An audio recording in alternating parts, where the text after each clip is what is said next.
তার মানে আপনার কাছে এটা আমারও প্রশ্ন ছিল, বিভিন্ন সময় আমি এইগুলো যখন নিয়ে একটু চিন্তা করি, আমার মনে হয় যে একটা প্রজেক্ট আপনি কনসালটেন্সি ফি দিলেন এই প্রজেক্ট তৈরি করার জন্য, প্রজেক্ট প্রোফাইল তৈরি করার জন্য, প্রজেক্টটাকে তৈরি করার জন্য শত শত কোটি টাকা আপনি দিচ্ছেন বিদেশি কোম্পানিকে কিংবা দেশীয় কোম্পানিকে দিচ্ছেন, তারা প্রজেক্ট প্রোফাইল তৈরি করে, বাজেট তৈরি করে দেয়, সব কিছু তৈরি, কত দিন লাগবে, এবং ধরেন 10 বছরের একটা প্রজেক্ট, সেই লাস্ট ইয়ারকে ক্যালকুলেশন করেই তো তারা তৈরি করে।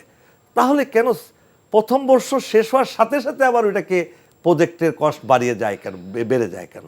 এই জিনিসটা আমি আসলে নিজেও বুঝতে পারি না। এই সম্পর্কে যদি একটু বলতেন। স্যার, আমি তো আসলে রাজনৈতিক বিষয়ে আমি এক্সপার্ট নই বা এর সাথে সম্পৃক্ত ছিলাম না কখনো। যতটুকু বুঝি, আমরা পলিটিক্যালি মোটিভেটেড হয়ে একটা প্রজেক্ট নেই সবার আগে, যে আমার এলাকায় এই জিনিসটা করতে হবে। আমি আমার ইলেকশন ইয়েতে আমি বলেছি যে এখানে আমি এটা করব, ব্রিজ করব। 2 নাম্বার, অনেক সময় এটা চাপিয়ে দেওয়া হয়, বিশাল রাজনৈতিক স্বার্থ, যে আমার এই ব্রিজটা এই এলাকায় করতে হবে এই বিভিন্ন সময়। তো যখন আমি করে দিই তখন আমি কিন্তু স্যার ফিজিবিলিটি স্টাডির সময়টুকু পাই না। তো তাড়াহুড়া করে একটা বাজেট বরাদ্দ হয় এবং একটা প্রজেক্টের একটা এস্টিমেট হয়, প্রজেক্টের ডিজাইন হয়। শুরু করতেই গিয়ে আমি দেখি যে প্রথমে ইনিশিয়ালি আমার যে অন্যান্য আনুষঙ্গিক খরচে টাকাটা চলে যায়, আর দ্বিতীয়ত প্রজেক্টটা যদি আমার 100 টাকার ছিল, আমার লাগছে এখন 150 টাকা, তো 50 টাকার জন্য আমাকে রিভাইজ করতে হবে। তো সেখানে এই ধরনের আরডিপিপি যখন হয় বা রিভাইস হয়, তখন প্রজেক্টটা পিছিয়ে যায়। আর সেটা যদি কোনো কারণে বাধাগ্রস্ত হয়, তখন প্রজেক্টের সাথে কোয়ালিটির সাথে কম্প্রোমাইজ করতে হয়। এই বিষয়গুলো আসলে আমাদের সবাইকে বুঝতে হবে। আর আরেকটা জিনিস আপনি আমাকে পরবর্তীতে সুযোগ দেন কিনা আমি সেটা বলি স্যার। প্রত্যেকটা জিনিসের পিছনে দরকার স্যার দেশপ্রেম।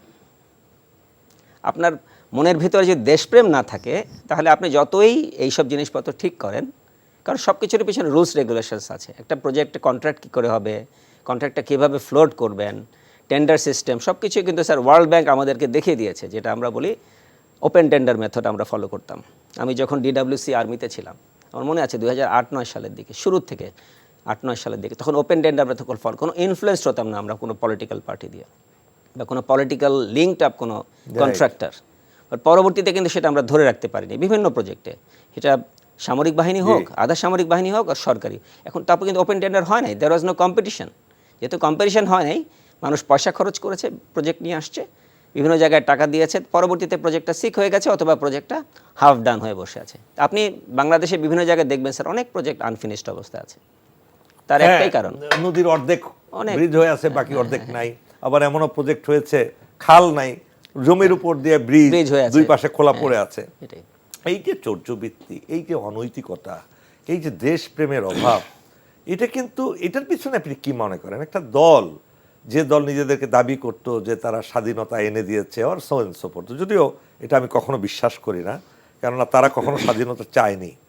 তো তারা এই সম্পৃক্ত হয়ে পুরো দেশের অবকাঠামো নির্মাণ করতে গিয়ে বিভিন্ন, তারা যেভাবে আকণ্ঠ দুর্নীতিতে নিমজ্জিত হয়েছে, এক একটা প্রজেক্টের নামে হাজার হাজার কোটি টাকা তারা লুটপাট করেছে, এই বিষয়টা থেকে তো আজকে আমরা শিক্ষা নিয়েছি।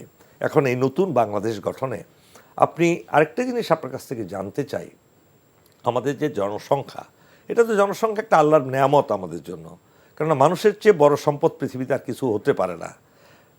আপনি সোনা, রূপা, হীরা, জহরত যাই থাকুক না কেন, এগুলো একেবারেই মানে কি বলবো, যে অমূল্য রতনের পরিবর্তে মূল্যহীন রতনে পরিণত হবে যদি মানুষ এগুলোকে নার্সিং না করে। ঠিক মানব সম্পদটাকে যদি আমরা সুষ্ঠুভাবে ব্যবহার করতে না পারি, মানব বোঝায় পরিণত হয় একটা দেশের জন্য।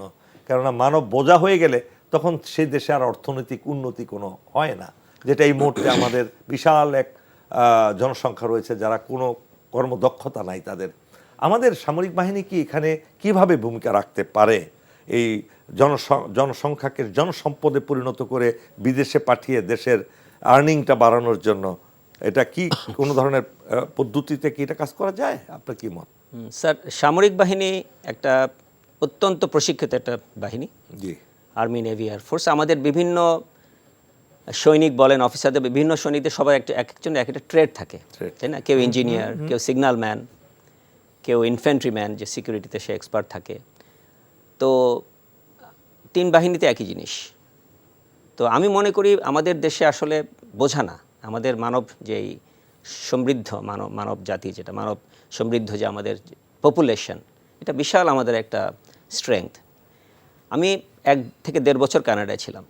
সেখানে আমি দেখেছি স্যার, একজন প্লাম্বার, ইলেকট্রিশিয়ান বা এই ধরনের ছোট ছোট ট্রেডস যারা মোটর মেকানিক্স, তারা 1 ঘন্টায় $150 ইনকাম করছে, তাই না স্যার? এবং আমাদের দেশে কিন্তু কেউ বসে থাকে না। সেসব দেশে যেখানে ইউরোপ বা আমেরিকা, কানাডাতে, তারা কিন্তু আমাদের থেকে অনেক লেজি। তারা ওই নির্দিষ্ট আপনার 6 থেকে 8 ঘন্টার বাইরে কোনো কিছু কাজ করবে না। ইভেন তারা অফিস আওয়ারের বাইরে ফোনও রিসিভ করে না। কিন্তু আমাদের মানুষ দেখেন রাস্তাঘাটে, রিক্সাওয়ালা থেকে শুরু করে, রিক্সা চালক থেকে শুরু করে, আমরা সবাই নিত্য নৈমিত্তিক স্যার 10 থেকে 12-14 ঘন্টা আমরা কাজ করি। তার মানে আমাদের অনেক এনার্জি, অনেক পোটেনশিয়াল। শুধু আমাদের দরকার নেতৃত্ব স্যার, নেতৃত্ব, একটা খুব সুন্দর একটা নেতৃত্ব, দেশপ্রেমী নেতৃত্ব, সৎ এবং যোগ্য দেশপ্রেমিক নেতৃত্ব। সেই ক্ষেত্রে আপনি আরেকটি জিনিস অ্যাড করতে চাই, সেটা হচ্ছে আমাদের সেনাবাহিনী স্বাধীনতার সময় যারা যেরকম দেশপ্রেমী ছিল, তারা এখনো কিন্তু দেশপ্রেমী।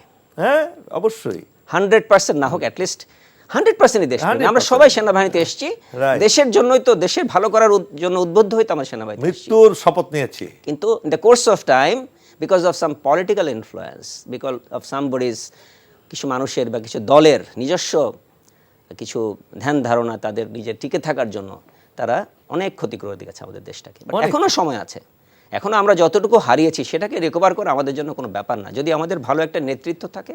এবং সেনাবাহিনীকে এই প্যাট্রিয়টিজম, দেশপ্রেম ইনকালকেট করার জন্য যদি আপনি ব্যবহার করেন, এই যে গ্রামে গঞ্জে বললেন না স্যার, বিভিন্ন রকমের ছোট ছোট ওয়ার্কশপ হতে পারে, ছোট ছোট এক্সারসাইজ হতে পারে আমাদের গ্রামে গঞ্জে বিভিন্ন জায়গায়, যে হাউ টু ইনকালকেট প্যাট্রিয়টিজম।